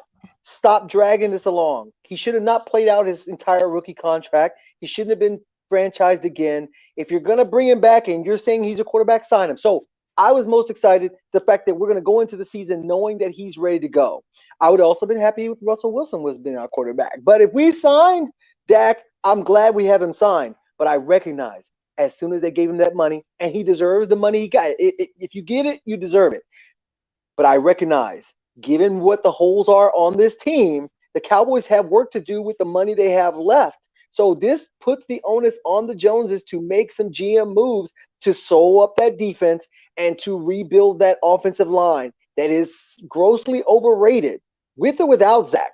I personally believe that front five, I don't believe either tackle is the answer, and I just don't think that the center is that question as well. They got work to do with the money. So now you got what you wanted, and I'm glad we have it, but that's not the answer to our problems.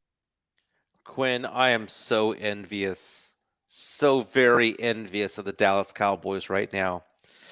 I have for many, many years made fun of the Cowboys. I have for many, many years made fun of Dak Prescott because people were calling him the most elite quarterback out there, or a top 3, top 4. I've always considered him to be top 10, but I never considered him to be 1, 2, or 3. Okay. Does he have the potential? Sure. Why not? You know, you get a good offensive plan for him. We've seen him throw for 400, 500 yards. He can light it up. But I'm envious because the Cowboys have a franchise quarterback. And it absolutely sucks to be a sports fan, a football fan of a team that does not have a franchise quarterback. And I think it's one of those things where you don't know what you have until it's gone. And when Cowboy fans were saying, some of them were upset, going on Twitter or Facebook or whatever, saying that they were upset. Oh, he's not worth $40 million. He's not worth $40 million. Well, great. Andy Dalton's your quarterback. How you feel now? You're a Super Bowl team yet? No, you need a franchise quarterback. Franchise quarterbacks win. That the years of Joe Flacco being a Super Bowl title champion, that is like threading the needle, man. You need stars in the NBA, and you need a franchise quarterback in the NFL. And I don't care how much it costs. You just deal with it and figure it out later on. But I'm a New Orleans Saints fan. You think I'm excited about Jameis Winston? You think I'm excited about Taysom Hill as a quarterback? No. Y'all just shut it. Be happy that you guys have a franchise quarterback. Man, I am so happy that Dak got his money. Because at what point was he supposed to get paid? Year one, he got paid squat in comparison to other people in the NFL. He got paid like $2 million over the course of his first 3 years. You know, and then he got bumped up to a couple of $1 million, which again is a lot of money for a lot of people. But the dude is a franchise quarterback basically from day one. And the Cowboys basically just didn't pay a quarterback for a good while. Last season, he made more money in the first 4 weeks of the season than he had made the 4 years prior. I'm happy for him. Yes, I know he's coming off of an injury, but he looked good, man. He walked up the podium. There was no boot, no cast. You know, the only hitch he had was that swagger. He had that thing in his back. His wallet was heavy. Aside from that was the only thing I saw. But man, Dak won, and Cowboy fans won. I'll send it to you in a second. But here's the thing about the Cowboys: you got to realize they would have paid Dak over a 9-year period, $196 million over 9 years. That's $21 million a year. Cowboy fans should be happy about that. You're paying him back not only for this year and the future years, but you're also back paying him for the years prior, where he was the most underpaid quarterback in the league. I agree 100% with that, Mike, because here's the thing. We absolutely saw what the same Dallas Cowboy team looked like when Andy Dalton got the keys to the car. And it didn't look the same, even with all the holes on the defense. When Andy had the chance with the same weapons around him, he could not put up those 30 points a game like Dak was doing, trying to keep us in the games that the defense could not. So we saw that. And if you go back even further, when Romo first got hurt and we saw Dak come in the game, unlike when Andy Dalton got in the game, we actually saw glimpses of Dak showing, whoa, Romo goes down, Dak comes in and shows us, wow, that's what made our eyes open to the possibilities, because we actually saw Dak step into Romo's shoes and show a different version not necessarily a better version, but just a different version of how the offense could look with a talented quarterback. So I'm glad he got taken care of as well. Now, to your Saints, I would not feel so bad about the situation, because your difference is you've got Peyton, you've got the coach, you've got the offensive mind behind him that made a quarterback like Teddy Bridgewater look like he was a very serviceable quarterback. He did not look the same in Carolina. He looked great when he was with the Saints because he was being well coached and he was in a system with pieces around him to set him up for success. So to me, I don't know what Jameis Winston looks like 2 years now under Peyton. He was certainly going to look better than he did in Tampa Bay. And whatever they come up with, I believe Peyton's going to do it. We got to deal with Kellen Moore and Mike McCarthy's decision making. That's a bigger issue with Dak than it is with actually Dak's ability. So I throw it back over to you. Do you feel like you don't trust Peyton's tutelage with whoever he puts under center? It's not so much Peyton. Peyton's amazing. I did not like Taysom Hill under center for the Saints because he took away from Alvin Kamara's game. And Alvin did not have as big of a showing when Taysom Hill was there. When Breeze was playing, Kamara just went off. And he just and when Taysom was quarterbacking, he was just another dude, man. And I hate to say that. And Kamara is one of the 5 best running backs in the NFL. I don't trust Taysom's arm. Jameis has the better arm, and Jameis has the higher upside. We saw that in the playoffs this past year, 50-yard touchdown pass on that trick play. But Jameis just over the years has not shown a very high maturity level, and that's what gets me, both on the field and off the field. Off the field has had issues, maybe he's grown up, okay? But on the field, decision-making, man, he threw for 5,000 yards, but also had about 30 interceptions in a season. He just does not make the smart play. And he's gone. Tom Brady goes over there and they win a Super Bowl. And same division and everything, man. It's just not, it's just not good. The Saints have a fantastic defense. They will make the playoffs. That you put a Jameis in there, they'll get 10 wins and they'll make the playoffs. But speaking of making the playoffs, look at the Cowboys, man. Who's going to win the NFC East? I mean, you would think that just simply by having Dak there, the Cowboys are in the driver's seat, right? Because the Washington football team, the Giants, the only competition, I guess, would be the Eagles. And if Jalen Hurts takes it to another level. So really, I think the Cowboys just win 9 games and you're in. Yeah, I in all due fairness to the NFC East, I do believe if the Giants are healthy, I actually believe they have the offensive weapons in the running backs and in the receivers to be competitive. I mean, their tight end actually has a lot of upside to him as well. Ingram could be better, but he can stretch the field. He's a modern day tight end. So I believe if Jones, the quarterback play can be consistent, he has the pieces to be competitive. But the Dallas Cowboys, it is absolutely our year for the NFC East, and that's not just homage. That's just the facts, baby. I believe it. Hey, when we come back, we'll be talking more about Selection Sunday and the worst sports movies of all time. This is the Sunday Sports Grill on 1250 ESPN, 94.5 FM, and on the go at ESPNSA.com. America's Diamond offers our 5-year, 60-month financing program every day of the year. You don't have to wait for a sale to get 5-year financing with credit approval, or wait for a sale to get our guaranteed America's Diamond price, because we treat everyone fairly and with respect every day of the year. For almost 40 years, we have designed and created our extraordinary diamond jewelry right here in San Antonio. When you buy at America's Diamond, your money stays in San Antonio. Our whole company is located here and locally owned. Our kids and grandkids go to school here. All 40 of our coworkers live and shop in San Antonio for everything. Through the years, America's Diamond has supported thousands of wonderful charity events in San Antonio. We're the official jeweler of the San Antonio Spurs and of the University of Texas at San Antonio Athletics. See our television program about diamonds and jewelry tonight on ABC KSAT 12 at 12:35 a.m.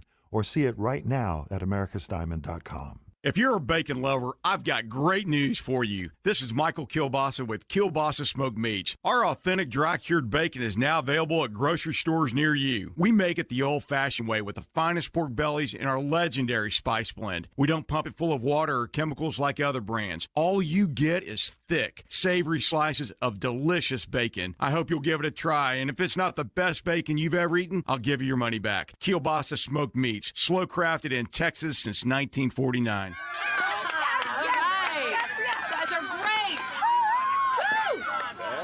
So, which one's yours? The one at bat.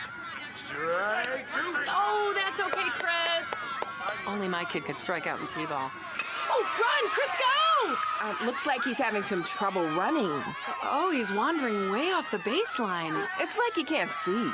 Oh my gosh, his helmet is too big. It's as big as a crack pot. You know, I must have gotten him an adult one. What was I thinking?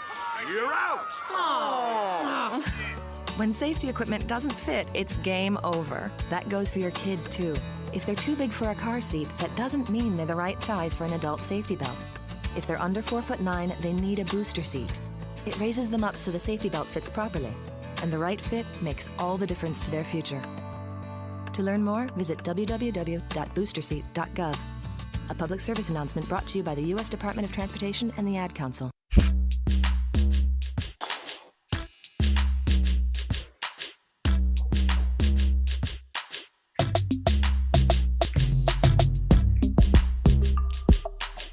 Welcome back. It's the Sunday Sports Grill.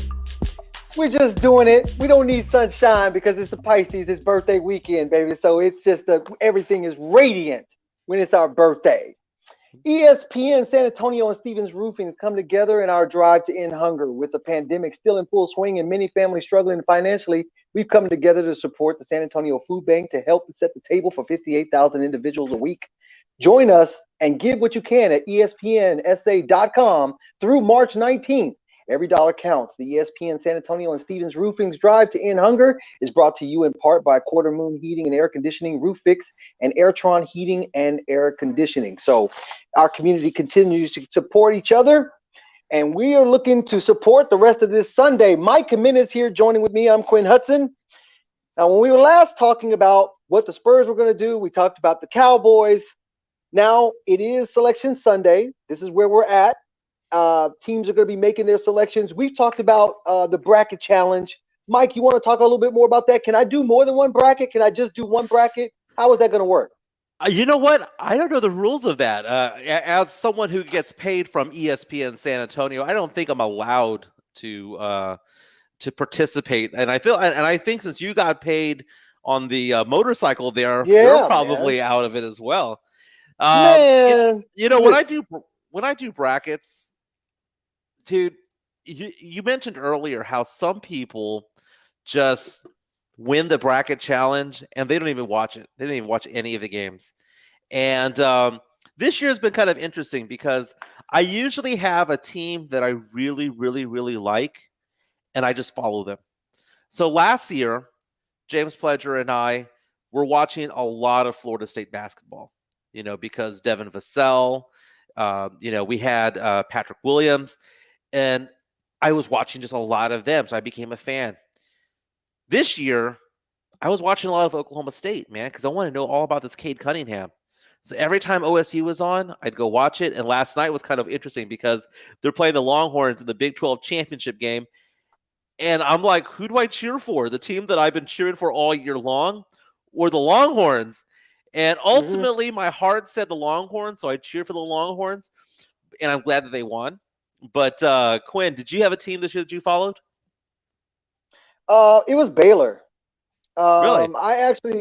Baylor. And I think the two teams I probably watched the most basketball this year was Baylor and LSU. And it's just for whatever reason in the wheelhouse of sports programming, they were on. So I got a chance to watch them. So that's why I am very intrigued with what LSU is going to do.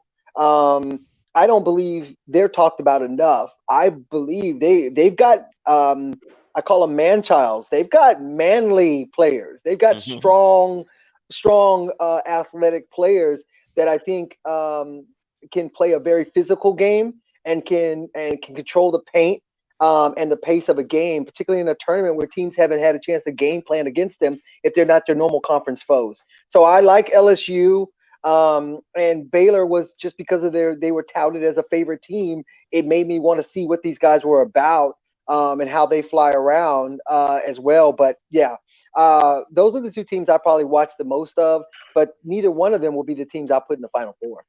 Yeah. LSU playing Alabama today for the SEC title.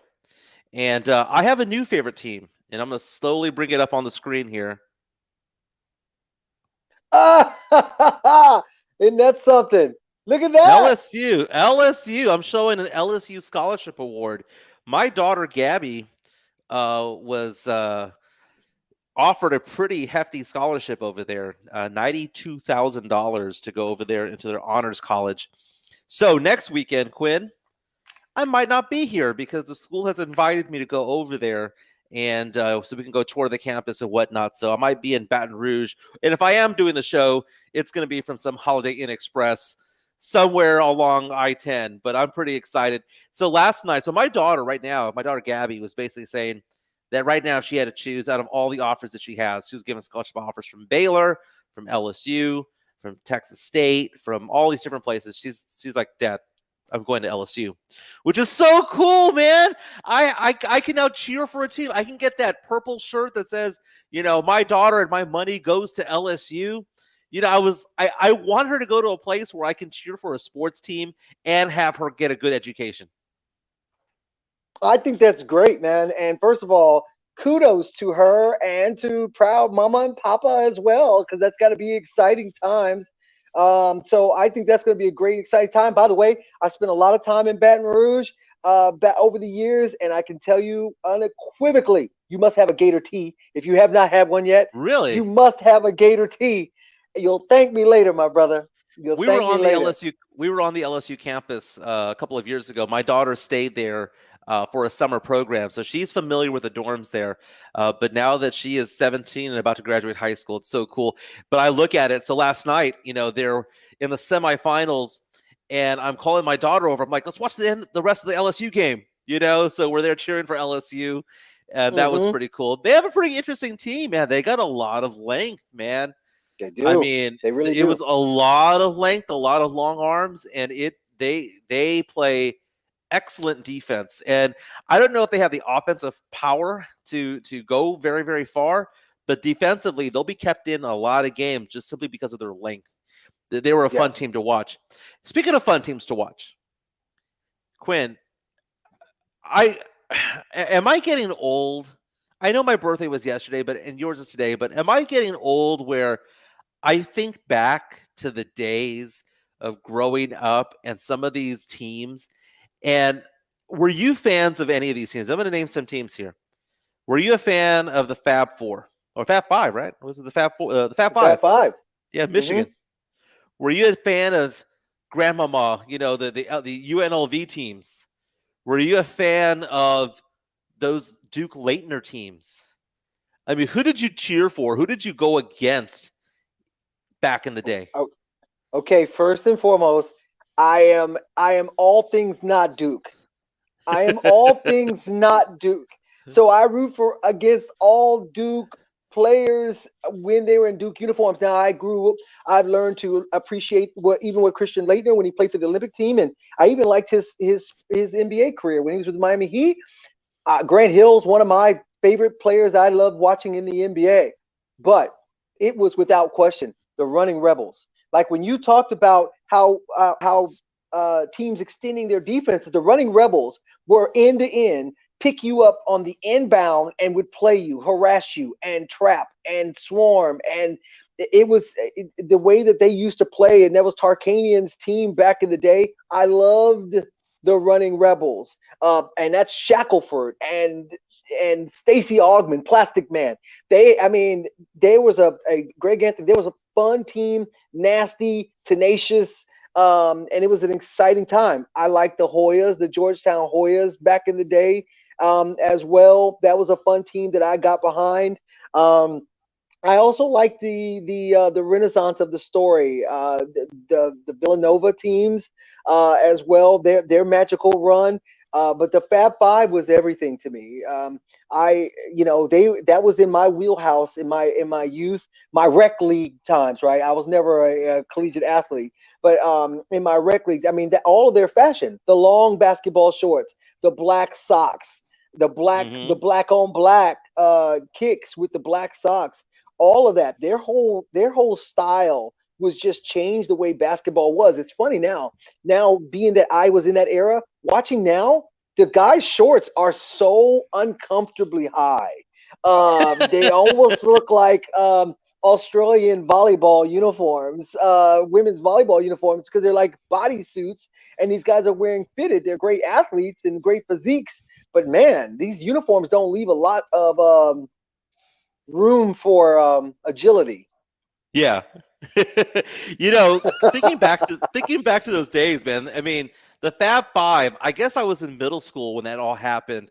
And, everyone wanted to be like Weber or Jalen Rose, or and it's great to see. Not only were they successful in college, never made it to the mountaintop, but they were successful in college, they were successful in the pros, and even outside. Now going back, Juwan Howard, coaching over there at Michigan, and Jalen Rose doing his thing on ESPN, and Chris Webber doing his thing on TNT. For all the criticism that they received way back when, they won, dude. Like, they became winners in life. And it was so much fun to cheer for them. UNLV, I did not like Tark, man. I did not like that team. I'm not saying that I was a Duke fan. I just did not like that team. And, as Spurs fans, we talk about how upsetting it was for the 2013 season when the Spurs should have won the title. And then Ray Allen made that dagger and ended up going to Game 7. Spurs lost, but man, then they came back. And people thought, wow, that's amazing. The Spurs came back from like the biggest gut punch loss of all time in the NBA. And then they just destroyed them. And I got thinking about that. UNLV annihilated Duke in the 1990 title game. Just annihilated them. Score of 103-73. 103-73. And what happens the next season? Christian Laitner somehow made it happen. They came back and got the revenge game. I think it was like 79-77, something like that. But if you take a look at that team, man, that team here, that Duke team had Christian Laettner, made the pros, Bobby Hurley, made the pros, Grant Hill, Brian Davis, Antonio Lang, all NBA players. It's fantastic, man. And the whole 30 for 30 that one of my favorite ones was on I Hate Christian Laettner, I think is what it was called. Mm-hmm. You get to know more about him. I think if he was more upfront about who he was and his background, because back then we used to think that, Fab Five, UNLV, we used to think, oh, well, those are working class people, man. They're from, inner city. They're from working class people and all that stuff. And we saw Christian Laettner with his coiffed hair. I mean, looking like a model out there. Before Tom Brady, there was Christian Laettner. He looked like a model, right, for high fashion New York stuff. And then he went to Duke, a private school that's very expensive. It's an excellent school, and we all thought that he was just rich, but it turns out he was from a poor family too. Why wasn't that ever advertised? I don't get it. I think we would have liked him better had we known that. Yeah, I mean, that's one of those things, right? The old persona of perceptions, right? If you've got Christian Laettner standing there and he's standing next to Larry Johnson with a gold tooth, there's going to be some perceptions of who Christian Laitner is with his perfectly moosed hair and Larry Johnson, but we really wouldn't know either of them, right? And Yeah. art imitates life, and I think that's the world we live in, where sometimes some assumptions will be made without knowing the whole truth about people. But yeah, definitely all of the Duke players took on a persona of the good old boys. Even Coach K, which has a nasty side to him too, as well. When people get close to him, he curses as much as any coach on the sidelines, but you just don't know it because he's Coach K. He's just, mannerable, well-spoken, and prestigious coach. Oh man, I hate these perceptions. I don't know why I'm thinking about this, but like I cannot listen to Kid Rock's music because A, it's bad, and B, because it's all BS, man. I'm straight from the trailer. No, dude, your parents owned auto dealerships, man. You guys were rich. I hate it when the perception's the opposite, where they're rich, but they're trying to come off as being poor, right? Oh, But going back to like Christian Laettner, God, I don't know. I mean, he is in the Mount Rushmore of college basketball players, right? I mean, him, Walton, Lou Alcindor. I mean, it's weird to say that he's probably up there because he led that team to titles, back to back Final Fours. I mean, the guy is a legend, and had he been drafted by a team, the correct team, that's one of those things where Tim Duncan has 5 titles, but if he played for other teams, he might have had 2, he might have had 3. It's being drafted by the right team. Tom Brady might have exited the NFL after 2 years had he not been drafted, had he not been sent to, I guess you could say, the New England Patriots. A lot of it's where you land, and I think the misfortune that he had was he just played for bad teams, man. Bad coaching, bad culture, and God, Christian Laettner could have been something, man. He really could have been.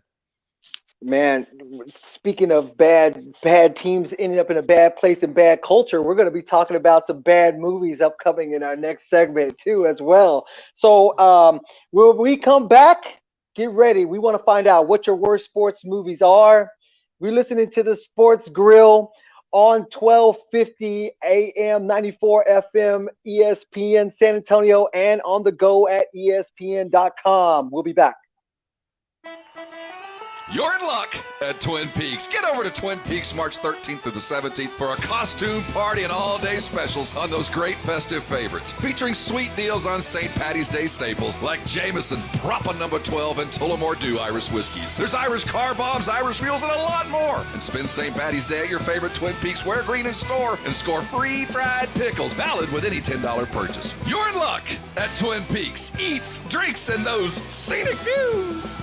Hello, I'm Mike Lindell, inventor of MyPillow. For a limited time, you can get a queen-size premium MyPillow for the lowest price ever.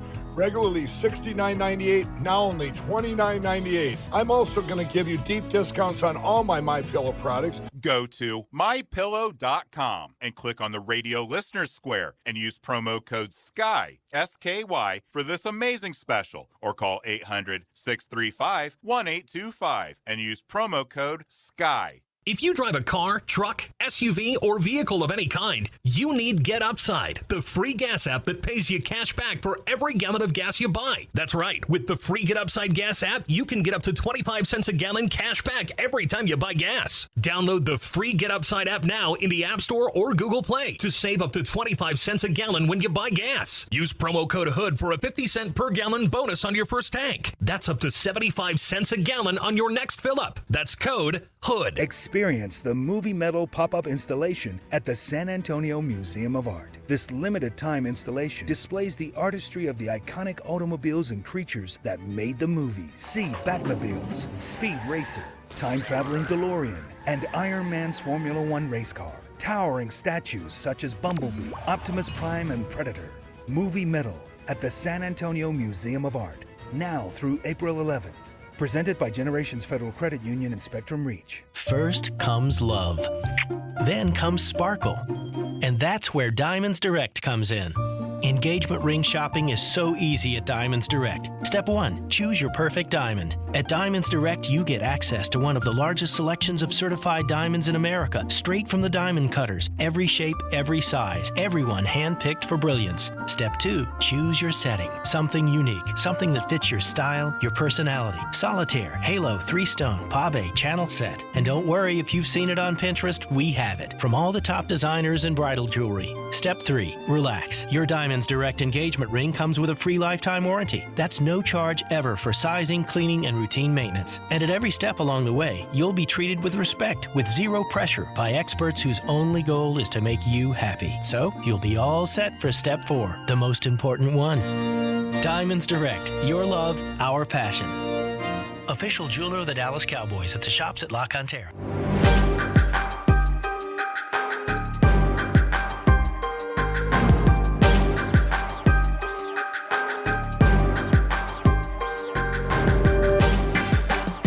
You're listening to the Sunday Sports Grill, birthday edition. I'm Quinn Hudson with Mike Jimenez every Sunday from 11 a.m. to 1 p.m. We talk a little bit of sports. We talk a little bit about pop culture, but we're here. It's Selection Sunday. People are excited about college basketball. We've talked about the Spurs as they go down the stretch now of an important part of the season. The trade deadline looms. What teams are going to do with the NBA? Still NFL teams trying to make moves, off-season moves as they gear up for the upcoming draft. Cowboys now have Dak. Houston Texans, we don't know what. They don't have Jack. But before we go, the things that we wanted to talk about, we talked about the sports movies that we love. But the good and bad of that is that means there's a whole lot of sports movies that fall into the other category. And I'm going to lead you with one right off the bat, all right, before I turn it over to you, Mike. And this one hurt me because when I first saw the promo, when it was coming out in the movie theater, I was excited. And I was excited about the cast. It kind of had some who's who. It even had some NFL players in it. So I was like, okay, there might be some authenticity to this. And it turned out to be like the worst version of a football movie that it could be. And I'm talking about Any Given Sunday. That movie, it's almost like a very bad parody of football. It's almost like just lack of a better term, put it on steroids of all of the things about football and made a caricature of it. I couldn't stand it. I didn't like Al Pacino as the coach. I didn't like Jamie Foxx as the quarterback that was into the whole social media thing. The players in the underworld hated it. What you got? It's funny that you mentioned that movie because there are so many people, so many just sports fans who just completely disagree with us on this. I agree with you. Any Given Sunday is awful. Al Pacino is one of the greatest actors of all time, but he cannot act as though he's a sports fan or an NFL coach, okay? I did not believe it, and people talk about, oh, well, he gave that great speech. Oh, man, it was so cheesy. It was so hokey. I didn't buy any of it. Jamie Foxx, it was nice to see the athleticism because you can tell that he has some, but you knew where the plot was going. The end of the movie, that last play and the flashback scenes, it was so cheesy. No, thank you, man. Bad. Hey, we have people reaching out to us on Twitter, giving us their takes on the worst movies of all time. And a lot of them are naming the same movie. Okay, Air Bud. John Dyer with Air Bud. Yes, anytime, terrible. Okay, the only animal that has ever been good in a sport movie, and I don't even know if you can call it an animal, is Michael J. Fox in what was that movie where he turned into a Teen Wolf? Teen Wolf? That's the only one. I actually like Teen Wolf. I like that movie. Dr. Bean says the movie Eddie. I think that's the Whoopi Goldberg movie, right? Yes. Where she's the coach. Yeah. Wait, real fast, can I tell you a funny story about Teen Wolf real fast? Yeah, I tell me. once tried to dress up as Teen Wolf for Halloween, but of course, because I have a little weight on me, I had the whole basketball uniform with basically a little werewolf uniform and a headband. So I was coming as Teen Wolf. And you know what people thought I was? What's that? They're like, why do you have an Ewok in a basketball uniform? It was an epic fail. I literally had to tell people who I was. They thought I was an Ewok that like NBA. Like, it was so not right. You have to explain your Halloween costume. It doesn't work. Anyway. Terrible. Yeah, I tried going a couple of years ago to a Halloween party with my wife, and I tried going as one of the guys from Miami Vice because it was an 80s themed, and like no one got it. They just and then what they were telling me what I was, I can't think of what they said I was, but I was wearing like this white sports coat, long sports coat with like twill pants with a very colorful fluorescent shirt, and they didn't get it, man. It was like, well, which one are you? I'm like, whichever one do you think, man. Tubbs, fine, I'm dark. Okay. You taking me down a dark path of bad Halloween costumes, man. I was trying to go as Beast from X-Men one time, but the blue paint didn't blend with brown skin, so I came out purple. People thought I was Grimace. I had to explain I was an X-Men, and people thought I was Grimace from McDonald's. Like, it was, wow. Oh my gosh, man. So people are reaching out to us saying worst movies. Most Valuable Primate. Again, another animal movie. Apparently it's involved. Joanna Man. Another one with Joanna Man. Another one with Joanna Man. I don't think I've ever seen that one, but maybe that's a good movie to watch while drinking. Just have fun with it. That one's terrible. Yeah, we don't. It's so funny because when you look at like some of these like rankings that you see online for worst movies, worst sports movies, some of them I like, man. So I'm on Ranker right now, and they're over here talking about things like what's it called? Oh, what's that one? It was that the guy played for the Chicago Cubs. He was it was like Little Big League, I think was what it was called. Did you ever see that movie where the kid breaks his arm? And then he can throw it 110 miles an hour because it healed a certain way. Have you ever seen that movie? No. It is bad, but it is good. It is bad, but good. Joanna Man listed here as the second worst according to Ranker. Ranker also has Major League Back to the Minors. Oh, that was awful. The movie Ed, they have Little Big League on there. They have Rudy ranked at number 5. Let's end with this conversation. Is Rudy a good movie or a bad movie? Bad. It's a bad movie. I get what the story it tries to tell, but it's not done well. It's a bad movie. I'm not a big fan, but the best part of Rudy is that it gave birth to the movie Swingers, because Trent and Mikey, baby. You had Trent and Mikey were both in that movie. That's where they met each other. That's where they became friends. And ultimately, that's where Swingers kind of came out of. I got to meet that guy, Rudy, at a corporate event a while back. Wasn't a fan, man. Not only as a movie, just didn't like him as a person, to be honest with you. Hey, this is the Sunday Sports Scroll. Thank you for joining us. We'll be back next Sunday from 11 to 1. Happy birthday again to Quinn Hudson. You're listening to ESPN 1250 AM, 94.5 FM, and on ESPNSA.com.